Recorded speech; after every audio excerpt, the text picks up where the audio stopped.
కాసేపట్లో CM camp office కు Mangalagiri MLA RK వెళ్లనున్నారు. CM Jagan తో ఆళ్ల రామకృష్ణారెడ్డి భేటీ కానున్నారు.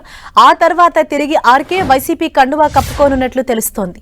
మంగళగిరి టికెట్ దక్కకపోవడంతో ఇటీవల వైసీపీకి ఎమ్మెల్యే పదవికి రాజీనామా చేసిన ఆర్కే ఏపీసీసీ చీఫ్ షర్మిల సమక్షంలో కాంగ్రెస్ లో చేరారు. అయితే 2 రోజుల కిందట ఎంపీ విజయసాయిరెడ్డితో ఆర్కే చర్చలు జరిపారు.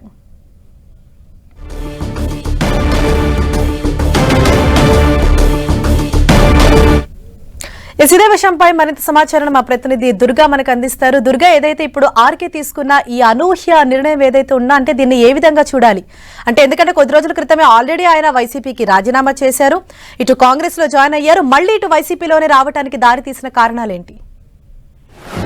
హరీషా, మరి కాసేపట్లో Mangalagiri MLA Alla Ramakrishna Reddy Tadepalli CM camp కార్యాలయానికి రాబోతున్నారు. సీఎం జగన్ ని కలవబోతున్నారు. 11:30కు ఆయన తాడేపల్లి క్యాంప్ కార్యాలయానికి వచ్చి సీఎం జగన్ కలవబోతున్నారు. ప్రస్తుతం సీఎం కళ్యాణ వస్తు కార్యక్రమం లాంచ్ చేస్తున్నారు కాబట్టి కార్యక్రమం తర్వాత ఆర్కే సీఎం జగన్ కలవబోతున్నారు. అయితే మరొకసారి సొంత బూటికి అయితే ఆర్కే రాబోతున్నారు. మధ్యాహ్నం అంటే ఇక కలిసిన తర్వాత పార్టీలో కూడా చేరబోతున్నారు. ఎందుకంటే ఇటీవలే తను పార్టీకి అలాగే ఎమ్మెల్యే పదవి రెండింటికి కూడా రాజీనామా చేసినటువంటి పరిస్థితి. రాజీనామా చేసిన తర్వాత ఆయన కాంగ్రెస్ పార్టీలో జాయిన్ అయ్యారు. షర్మిల వెంట ఆయన ప్రయాణించారు.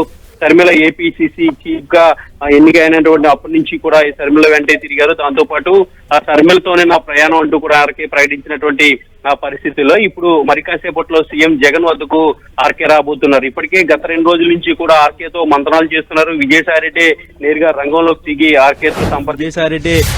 రంగంలోకి దిగి ఆర్కేతో సంప్రదింపులు జరిపారు. ముఖ్యంగా మంగళగిరిలో బలమైన నేతగా ఉన్నటువంటి ఆర్కేను పార్టీలోకి మరోసారి తీసుకోవడం ద్వారా వచ్చే ఎన్నికల్లో లోకేష్ ని ఓడించాలనేది వైఎస్ఆర్సీపీ ప్రధాన టార్గెట్ గా పెట్టుకుంది కాబట్టి ఇందులో భాగంగా ఆర్కేను తీసుకొచ్చారు. అయితే ఆర్కే మంగళగిరికి పోటీ చేసే అవకాశాలు అయితే ప్రస్తుతం కనిపించట్లేదు. ఎందుకంటే మంగళగిరిలో బీసీ అభ్యర్థిని నిలపాలని ఆల్రెడీ సీఎం జగన్ నిర్ణయం తీసుకున్నారు. దానికి సంబంధించి డెసిషన్ కూడా జరిగింది కాబట్టి మంగళగిరిలో ఆర్కేని వినియోగించుకుంటూ లోకేష్ ను ఓడించాలంటూ కూడా వైసీపీ ఒక వ్యూహాన్ని ముందుకు తీసుకొచ్చింది. దీంతో పాటు ఆర్కేకి ఏ విధమైనటువంటి స్థానం పార్టీలో కల్పిస్తారనే దానికి సంబంధించి కూడా ఈ రోజు సీఎం జగన్ ని కలిసిన తర్వాత తెలిసిపోతుంది. మరి కాసేపట్లోనే ఆర్కే క్యాంపు కార్యాలయానికి రాబోతున్నారు. సీఎం జగన్ కలిసిన తర్వాత పార్టీలో జాయిన్ కాబోతున్నారు. హరీషా, ఓకే.